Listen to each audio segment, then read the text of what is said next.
Hey guys, welcome back to today's video. Today is Thursday, January 6th, 2022, and today we're going to be talking about the Democratic Party's resilience when it comes down to the generic ballot relative to where Joe Biden stands on the national ballot when people are surveyed about the approval rating and whether or not they like what Joe Biden is doing as the incumbent president.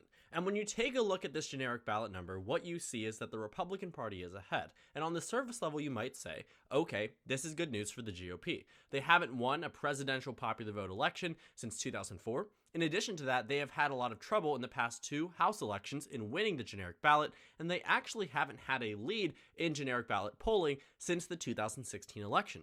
And seeing that all together, you might say, Republicans are doing well. They are finally above the Democratic Party, and they are doing what many people thought was not possible, that Republicans would be able to win the popular vote in the immediate future. Now, there is a lot more to unpack than the simple Republican over the Democrat, especially the fact that the margin is so narrow.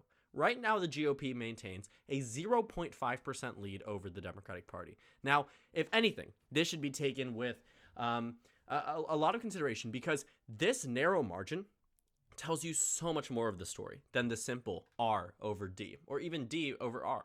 When you look at the margin, this is how you know how the American public is still at odds about whether or not to move over with the Republican Party in the 2022 midterm elections. In recent generic ballot poll history, 2010, 2014, you can see that the averages for the parties, 46%, 43%. You're looking at numbers where 41%, 51%. You are looking at many times where there are significant choices that are being made for the either political party, and they add up to a pretty substantial amount. If we were to just throw this number and stick it onto an electoral map or a House election map, what you would find is that there seems to be a considerable portion of the country that does not know how to vote. I mean, together you're talking about 15 to 16% of the country that has not made a determination about whether or not they want to vote for Democrats or Republicans, despite the fact that Joe Biden is being disapproved of by a super substantial amount. I mean, the disapproval above the approval is 8.8%, meaning the net approval is negative 8.8%, which we would round up to 9. So with Joe Biden at a 9-point deficit nationwide, you would expect the Republican Party to do better. I mean, when you take a look at the start of the averages for the generic ballot, Democrats maintained a narrow 4-point lead in April of 2021. If you look at April of 2021, you will find that Joe Biden is approved of by 10, 12, 13, 14 points above the disapprove. So he was immensely popular back in April relative to where he is now. You're talking about over a 20-point swing between the two. And yet the generic ballot seems to have changed by a narrow amount of 4 percentage points. But the American public has always been apprehensive about going either for the Democrats or the Republicans in 2022. And that actually benefits the Democratic Party. Because if people are not immediately flocking to the Republican Party in response to Joe Biden being disapproved of by such a heavy amount, maybe this year isn't going to be how 2010 was in those midterms. Republicans won the generic ballot in 2010 by 6.8%, but they were expected to win by 9.4%. If you look at Barack Obama's approval rating as the first-term president at that point in time, you will find that in November, he was only disapproved of by about 5 points more than he was approved of, meaning he was actually holding on to a very similar position that Joe Biden is in today. But the thing is, despite, the disapproval rating actually being here, the generic ballot was much more lopsided in favor of the GOP, an exact opposite of what we are seeing today. Barack Obama was disapproved of by a higher margin. And to look at the generic ballot differences here, something is very clear. The American public is simply not ready to move forward with the GOP. And this was a story that actually was told during the 2010 election year when Republicans and Democrats were at odds. This is very similar to what we are seeing today. And it might end up that the end of 2010 is how the end of 2022 ends up being. But things don't always go that way. American politics, while easy to predict, is also sometimes very difficult to predict. And exactly 11 years ago today, the Republican Party had a 2.8% lead over the Democrats, which resulted in a 9.4% lead. But the approval rating on election day and the generic ballot lead on election day is what I'm truly looking at here. And they just simply don't make sense. For Obama to be disapproved of by just 5, but for nearly 10% more of the nation to poll and say that they are voting for Republicans over Democrats is pretty substantial. More recently, in 2018, the generic ballot nearly replicated what we saw in terms of approval in the 2018 midterms. On November 6, 2018, Donald Trump had a negative 11 net approval nationwide. 53% of the nation was against him. In the generic ballot, Democrats were up by 8.7%, and they won by nearly that amount on the presidential ballot. It was less than a, I think, half-point difference between the final result and what the polling data actually suggested, and it was nearly accurate back then. You know, seeing how the polling data has directly correlated with the approval rating in the past makes me sort of point out the pros that the Democratic Party had, the advantages that they have going into 2022 with such close numbers. The GOP should be decimating the Democratic Party at this point in time. When it comes down to public sway and public approval, I mean, it doesn't make sense that the public is so conflicted about whether or not they want to move forward with the GOP. It should be a simple question, but it simply isn't. And one thing that I do want to dispel right away is that 2010 will not be able to be compared to 2022 in terms of the amount of seats that have fallen out. There was a 63-seat loss for the Democratic Party in 2010, but that won't happen in 2022 because there just isn't enough room to fall. Keep in mind, in the 2008 House elections, the Democratic Party was able to win a substantial amount of House seats. I mean, they were the favorites and the advantages in the predominant party in Mississippi, Arkansas, Tennessee even. I mean, how crazy is that to think about? Indiana, West Virginia, Ohio, Iowa, all states that now the GOP has a heavy lock on. Even in Idaho, Democrats were able to win an individual district here. In fact, this incumbent Democrat went on to 2010 while losing, being the only Democrat who was endorsed by the NRA and only lost by 9.7%. Now, both of these districts in the most recent election went to the GOP by over 30 points each. So, looking at the difference between 2008 and 2010, you could say, maybe we'll see something like this in 2022, but it would be wrong because the amount of seats that were able to be lost was just so much more than what you see with 222. There were 35 seats difference between 2008 and 2020, which means that 35 of those seats that are lost are already with the GOP. So if anything, the loss will be somewhere in the 20s or 30s if you're talking about a 2010 type year, but you're not going to see nearly the same amount of fallout. There's no way Democrats dip below 180 as we move into the next election year, simply based off the fact that they're already going very hard in redistricting, and it's going to make it near impossible for Republicans to have any type of expansive majority like they experienced in 2014 when they had their highest majority in the House in the 21st century altogether. But back to my point. 2010, the popularity rating between Trump and his 2018 midterms and Obama and the 2010 midterms, the thing is, it added up then, but now it's moving in a very opposite direction. It actually is a bit comparable to 2014, and I'll show you what I mean by that. In 2014, while the Republican Party experienced their largest amount of the House majority, it was an already established House majority that won them these elections. Many of these incumbents that were in 2014 that won went on to 2018 and lost. Many of these districts that had voted for Obama 2 years prior. It was just the fact that there was a Republican incumbent in the race that allowed them to win. If there is no Republican incumbent in 2022, which for many of these competitive races, there simply aren't, Democrats are going to have that upper hand. People always like voting for incumbents, and that's why there is a 90% plus re-election rate in nearly every House election. People like voting for who they have, assuming that incumbent decides to run. And to see 2014 in this way, what I'm more focused on is the popular vote margin, and this is actually comparable to what we see now. Because the popular vote margin resulted in a Republican Party victory across the country by nearly 6 percentage points.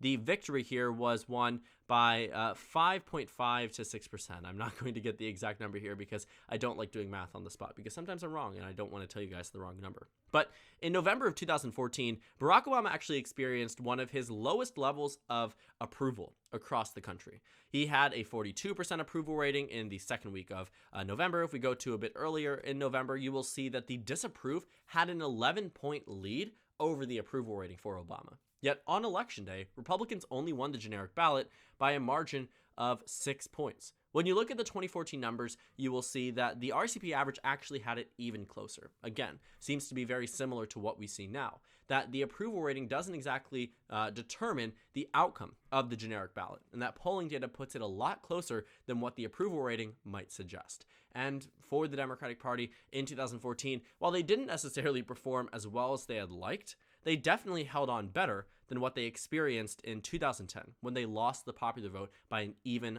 larger margin. And I think for Democrats, they would much rather have the popular vote narrower, because at this point, they're not working without the majority. They are not working in a position where they do not have incumbents and Republicans are going to solidify every single one of their races. That is the main difference between 2014 and 2022.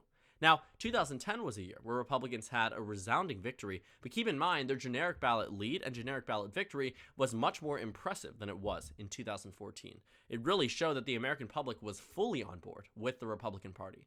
But the country right now, it seems, doesn't seem to be ready. And with all of this confidence that the Republican Party will win the House in 2022, many would expect this lead to be much larger than a narrow 0.5. And whether this is the Republican Party's inability to capture that sentiment against Biden and turn it into pro-Republican sentiment, or the Democratic Party's ability to retain their voters while still expressing discontent with what Biden is doing in office. Because as you can tell from the numbers here, there are Democrats out there that disapprove of the job that Joe Biden is doing. The same way that when President Trump was president, there were Republicans out there. There's no way you can believe that just 39% of the nation at one point only supported Trump. There was way more than that, and the 2020 election is a testament to that. The country nearly re-elected him as president of the United States. So the approval rating definitely reflects how the country is feeling. But for Donald Trump's sake, it was a very good estimate of how the generic ballot would go. For Obama in 2010, it was as well. But for 2022, we simply aren't seeing it happen. And that is a good thing for the Democratic Party, at least as it stands right now. Things can change down the line, and I don't doubt that. I think that the Democratic Party has really screwed up races before, and I wouldn't put it past them to do it again. Republicans have as well. But with such an important election coming up, if the Democratic Party remains steady, and this generic ballot moves on and on and on, and the Republican Party is narrowly ahead, they'll probably win the popular vote. Even without Trump on the ballot, there is still always an inherent lean in favor of Democrats in polls because some people are embarrassed and afraid to say they're voting for Republicans. It's not a large amount, and it's not nearly the same amount that we saw with President Trump, but there always is that inherent level of judgment that you might not want to have if you are saying you're voting for a Republican, especially if you're a member of a younger generation that leans further to the left than what otherwise would be thought about or considered. And, with this steady, if we were to extrapolate this and keep it steady throughout November, I think the Democratic Party will fare a lot better than, of course, what they would do if they saw a 2010 type of lead by the end of the generic ballot. And I think that Democrats are doing this and able to keep these numbers so close, largely due to their calculated efforts at continuing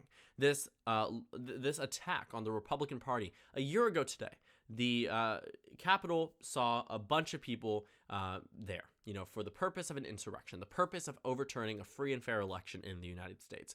And that has stuck with the Democratic Party over the past year. While many Republicans don't care anymore, and I'm sure there are independents out there that don't care anymore either, and some Democrats too, they are using it and they are weaponizing it because they know they can. In American politics, everything matters, especially something so impactful like that. When you come from Washington, D.C., or the D.C., Maryland, Virginia area, the DMV area, you, even myself, personally saw the impact and the terror that was in people when you saw the insurrection happen. There were flooded text messages about what's going to happen for the future of our nation. And that's the type of experience that many of these representatives have. And they are pushing it onto the American people in an effort to highlight what they are concerned about if Republicans are to win the majority again, and that Democrats were able to win it back, and how an insurrection might occur again and again.